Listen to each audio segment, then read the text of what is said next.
Hi everyone, तो स्वागत है आप सभी का आपके अपने YouTube चैनल इक्वल एजुकेशन पर। तो स्टूडेंट्स, आई एम अनुद्दीमान और आज हम लोग डिस्कस करने वाले हैं क्लास 9 चैप्टर ग्रेविटेशन से पार्ट नंबर 4 के बारे में। तो स्टूडेंट्स, अगर आप लोगों ने अभी तक पार्ट 1, पार्ट 2 एंड पार्ट 3 नहीं देखा है तो आप लोगों को वीडियोस के लिंक डिस्क्रिप्शन में मिल जाएंगे। तो स्टूडेंट्स, बात करेंगे आज पार्ट नंबर 4 की और देखते हैं पार्ट नंबर 4 में हम कौन कौन से टॉपिक कवर करने वाले हैं। तो अगर बच्चों हम लोग बात करें टॉपिक्स की, तो सबसे पहला हम लोग आज टॉपिक होने वाला है प्रेशर। आज हम लोग डिफाइन करेंगे प्रेशर को, साथ ही हम लोग बात करेंगे एसआई यूनिट ऑफ प्रेशर के बारे में। इसके बाद हम लोग बात करेंगे बच्चों एप्लीकेशन ऑफ प्रेशर के बारे में, जिसमें हम लोग नियर अबाउट 5 एप्लीकेशन यहां पर जो है हम लोग डिस्कस करने वाले हैं। जिसमें फर्स्ट वन है हमारे पास why school bags have wider strips at the shoulders, and second one है why are wooden sleepers are placed below the railway track. Next हम लोग डिस्कस करेंगे why tractors have broad tyres, and last one और sorry second last हम लोग discuss करेंगे why sharp knife cut better than a blunt knife, and why buildings have broad foundation. Clear बात है बच्चों? तो आज के इस वीडियो में हम लोग ये सारे टॉपिक जो है वो कवर करने वाले हैं। तो स्टार्ट करते हैं आज का video with very first topic, that is pressure. तो बच्चों बात करेंगे हम लोग प्रेशर के बारे में।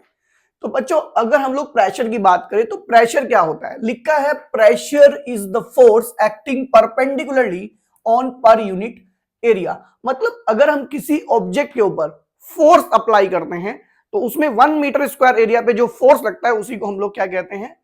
प्रेशर कहते हैं। मान लो सपोज करते हैं हम इस पूरे बोर्ड पे क्या करते हैं? फोर्स लगाते हैं, और इस बोर्ड का ये जो 1 मीटर इंटू 1 मीटर का स्क्वायर है, इसका एरिया बैठेगा आपका 1 इंटू 1, क्योंकि साइड इंटू साइड होता है बच्चों, मतलब 1 मीटर स्क्वायर। तो जितना फोर्स इस 1 मीटर स्क्वायर पर लगेगा उसको हम लोग क्या कहते हैं बच्चों? उसे हम कहते हैं प्रेशर। और यहां पर एक चीज और मेंशन है कि जो फोर्स लगना चाहिए वो परपेंडिकुलरली होना चाहिए। परपेंडिकुलर से मतलब है वो फोर्स बिल्कुल ऐसे परपेंडिकुलर 90 डिग्री का एंगल बनाना चाहिए, ऐसे तिरछा फोर्स नहीं लगेगा। ठीक है ना? बात समझ ना? तो ऐसे तिरछा फोर्स इसमें नहीं लगाना है। क्लियर है? तो ये होता है बच्चों प्रेशर। तो अगर कोई आपसे पूछता है कि प्रेशर इज व्हाट, तो आप बताना फोर्स एक्टिंग परपेंडिकुलरली पर unit area is known as the pressure. अभी हम लोग बात करते हैं भाई कि जो प्रेशर है वो किस किस चीज पर डिपेंड करता है। तो ये जो प्रेशर है बच्चों, हम देखेंगे किस किस चीज के ऊपर ये डिपेंड करता है। तो अगर हम लोग फर्स्ट वन बात करें तो pressure is directly proportional to the force. मतलब जो प्रेशर होता है वो फोर्स के डायरेक्टली प्रोपोर्शनल होता है। इसका मतलब अगर आप फोर्स इंक्रीज करते हैं तो प्रेशर भी इंक्रीज होता है। सेकेंडली अगर हम लोग बात करें बच्चों, लिखा है pressure is inversely proportional to the area at which force is exerted. मतलब जिस एरिया पे आप लोग फोर्स लगाते हैं वो एरिया जितना ज्यादा होगा प्रेशर उतना ही कम होगा, क्योंकि यहां पर इनवर्सली प्रोपोर्शनल है। तो प्रेशर एरिया के साथ क्या होता है बच्चों? डिक्रीज होता है। अगर एरिया इंक्रीज होगा तो प्रेशर क्या होगा? डिक्रीज होगा। अगर हम इन दोनों को कंबाइन कर देते हैं, किस किस को बच्चों? First one and second one, इनको कंबाइन करते हैं, then you will get P is equals to F upon A। और जब भी आपको पता है ये प्रोपोर्शनैलिटी का साइन हटाया जाता है, यहां पर ऑलवेज एक कांस्टेंट आता है। और अगर हम लोग बात करें, लिखा है where K is proportionality constant, and K की वैल्यू हमारे पास यहां कितनी होती है बच्चों? 1। तो यहां से अगर हम लोग देखें तो हमारे पास जो आ जाता है बच्चों P is equals to F upon A। तो फाइनली हमारे पास आ जाता है P is equals to F upon A, और ये होता है प्रेशर का फॉर्मूला। क्लियर बात है बच्चों? तो ये तो हमने प्रेशर के बारे में देखा। अभी हम लोग इसकी SI units and other units के बारे में भी डिस्कस करेंगे। स्पीडली नोट डाउन करेंगे। चलो तो चलते हैं बच्चों SI यूनिट की तरफ और देखते हैं कि प्रेशर की SI यूनिट क्या है, और प्रेशर की अदर भी कोई यूनिट है तो उसके बारे में भी डिस्कस करेंगे। देखो बच्चों, आपको पता है प्रेशर का फॉर्मूला अभी अभी हमने डेराइव किया, that is P is equals to F upon A। अगर मैं इसकी यूनिट की बात करूं तो बच्चों आपको पता होगा कि फोर्स की जो यूनिट होती है वो होती है न्यूटन, और एरिया की जो यूनिट होती है वो होती है मीटर स्क्वायर।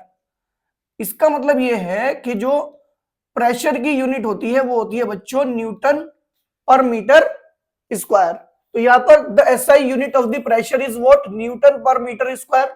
और न्यूटन पर मीटर स्क्वायर को बच्चों पास्कल भी कहते हैं, न्यूटन पर मीटर स्क्वायर को हम लोग पास्कल भी कहते हैं। अगर आप इसकी सीजीएस यूनिट देखें तो सीजीएस यूनिट क्या होती है बच्चों, एक्चुअल में न्यूटन तो कन्वर्ट हो जाता है आपका किसमें, न्यूटन कन्वर्ट हो जाता है आपका डाइन में, और मीटर कन्वर्ट हो जाता है आपका सेंटीमीटर में, क्योंकि सीजीएस में फोर्स की यूनिट होती है डाइन, ठीक है ना, और एरिया की यूनिट होती है सेंटीमीटर स्क्वायर। तो ये फाइनली आ जाएगा आपका डाइन पर सेंटीमीटर स्क्वायर। तो ये भी प्रेशर की यूनिट होती है। अब हम लोग डिफाइन करने वाले हैं बच्चों 1 पास्कल। अब हम बात करेंगे 1 पास्कल के बारे में। अगर 1 पास्कल की बात करें तो यहां पर आप एक चीज नोटिस करना बच्चों, सब लोग, आपको पता है ना P is equals to F upon A होता है।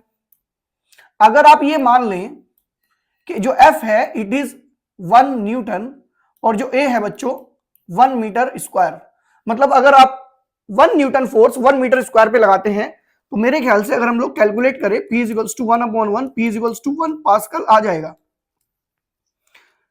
ठीक है बच्चों, इसका मतलब यह है कि अगर हम 1 newton force 1 metre square area पर अप्लाई करते हैं तो वहां पे जो प्रेशर होता है दैट विल बी 1 पास्कल। तो लिखा है when 1 newton force is applied on 1 metre square area perpendicularly then pressure is 1 pascal. Clear बात है। तो यहां पर 1 newton force 1 metre square area पर लगाएंगे तो यहां पर क्या होगा बच्चों, जो प्रेशर आएगा that will be 1 pascal. Clear बात है। तो स्पीडली नोट डाउन करेंगे, देन आगे चलते हैं हम लोग प्रेशर की एप्लीकेशंस के बारे में डिस्कस करेंगे अभी हम लोग, ठीक है ना। चलो अभी बात करते हैं हम लोग एप्लीकेशंस ऑफ प्रेशर के बारे में। तो बच्चों अगर एप्लीकेशन ऑफ प्रेशर की बात करें तो यहां से एग्जाम में बहुत सारे क्वेश्चंस पूछे जाते हैं और इस कॉन्सेप्ट पर तो बहुत क्वेश्चन पूछे जाते ही हैं, ठीक है ना। तो यहां से हम लोग डिस्कस करेंगे एक एक करके क्वेश्चंस। लिखा है why school bags have wide strips at shoulder भी होना चाहिए, ठीक है ना। जो शोल्डर होता है वहां पे जो स्ट्रिप होती है वो वाइड होती है। देखो बच्चों अगर आप लोग देखो तो यहां पर जो शोल्डर वाला एरिया है, यहां पर जो स्ट्रिप है वो थोड़ी वाइड है और नीचे जो स्ट्रिप है वो वाइड नहीं है, वो मतलब थोड़ी कम है। तो इसका मतलब क्या है कि जो बैग होता है ना बच्चों, उसकी जो स्ट्रिप्स होती हैं वो शोल्डर से थोड़ी वाइड बनाई जाती है। और उसका रीजन मैं आपको बताता हूं, क्योंकि जो बच्चों प्रेशर होता है ना वो F अपॉन A होता है। इसका मतलब प्रेशर इनवर्सली प्रोपोर्शनल होता है एरिया के। मतलब आप एरिया को जितना कम करोगे प्रेशर उतना बढ़ेगा, एरिया को जितना इंक्रीज करोगे प्रेशर उतना कम हो जाएगा। तो यहां पर हम लोग क्या करते हैं, एरिया को क्या करते हैं इंक्रीज, जिससे प्रेशर हो जाता है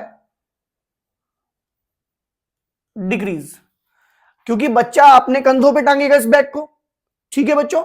तो जब ये अपने कंधों पे इस बैग को टांगेंगे तो जो हैवी वेट होगा बैग का वो लार्ज एरिया पर गिरेगा और एरिया इंक्रीज होगा तो प्रेशर इनके कंधों पर क्या होगा, डिक्रीज हो जाएगा। क्लियर है।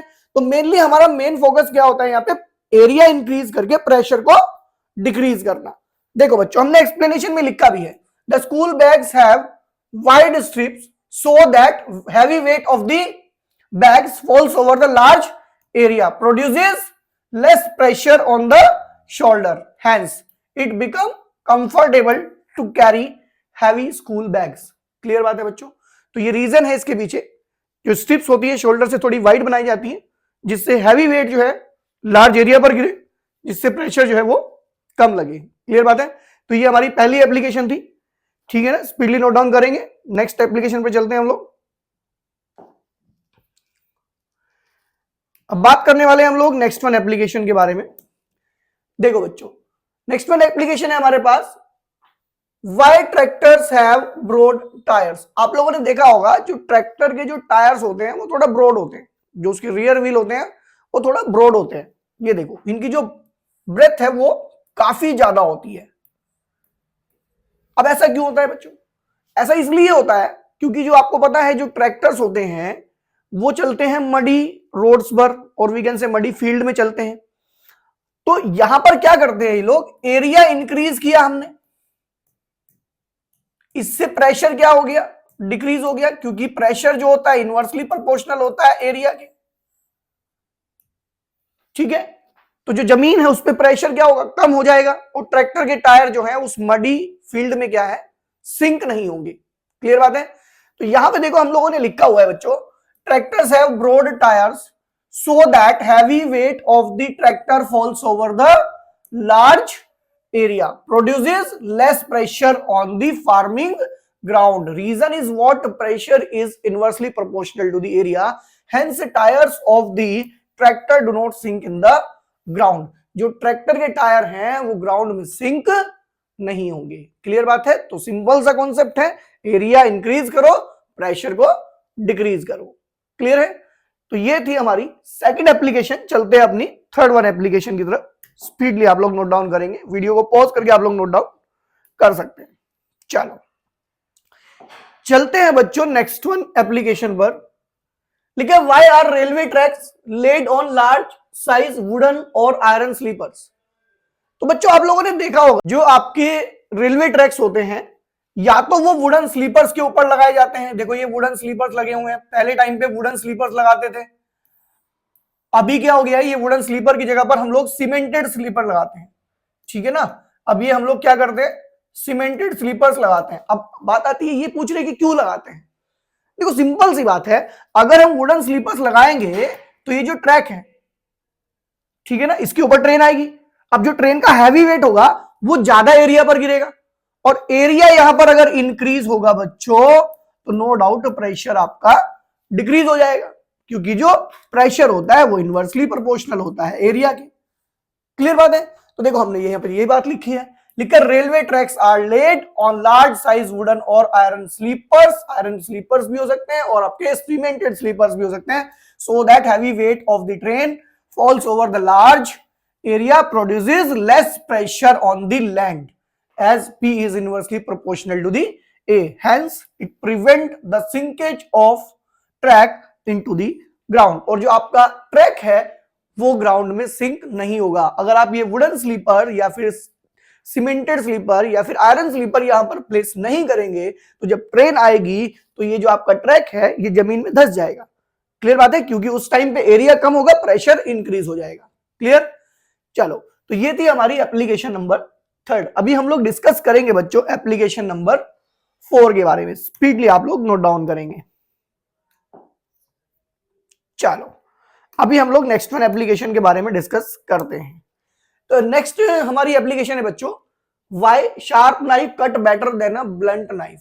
तो जो शार्प नाइफ होता है वो बेटर कट करता है as compare to blunt knife.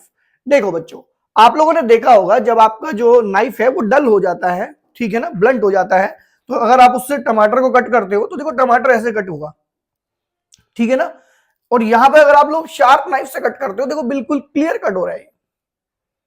Reason पता क्या है बच्चों, यहां पर एरिया ज्यादा है जिसकी वजह से प्रेशर कम लग पा रहा है। यहां पर आपका एरिया क्या है बच्चों, कम है, जिसकी वजह से ये प्रेशर ज्यादा लगा पा रहा है।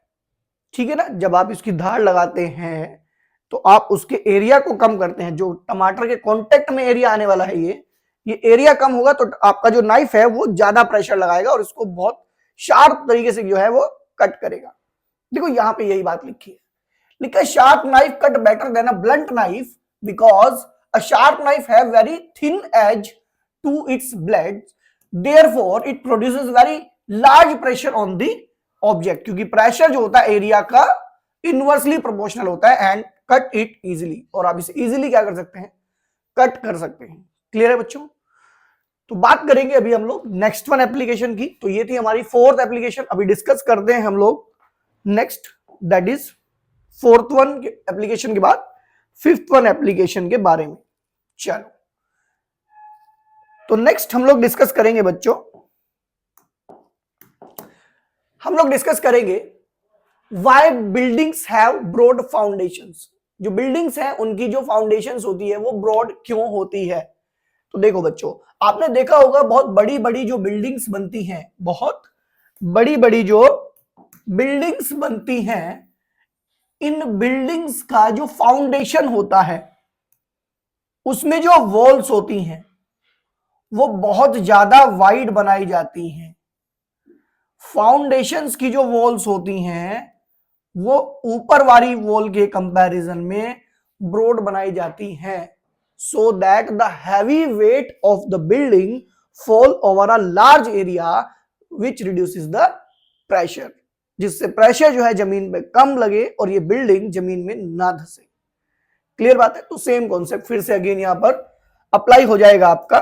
ठीक है बच्चों, तो यहां पर अगर हम लोग बात करें तो buildings have broad foundation so that the heavy weight of the building falls over the large area, produces less pressure on the ground, hence it does not sink in the ground। क्योंकि जो pressure होता है वो area के inversely proportional होता है। जब जब आप एरिया को इंक्रीज करेंगे प्रेशर आपका डिक्रीज हो जाएगा।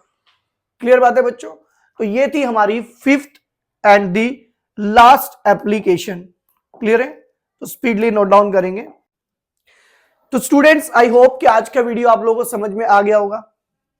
तो स्टूडेंट्स आप लोगों को हमारा वीडियो कैसा लगा हमें कमेंट बॉक्स में जरूर बताएं, और अगर आप लोग हमारे चैनल पर न्यू हैं तो जल्दी से चैनल को सब्सक्राइब कर दीजिएगा, साथ ही बेल आइकन प्रेस कर दीजिए, जिससे जैसे हम लोग नेक्स्ट पार्ट अपलोड करें वीडियो का नोटिफिकेशन आप तक सबसे पहले पहुंचे। तो स्टूडेंट्स आज के वीडियो में इतना ही, मिलते हैं नेक्स्ट वन वीडियो में, तब तक के लिए बाय बाय।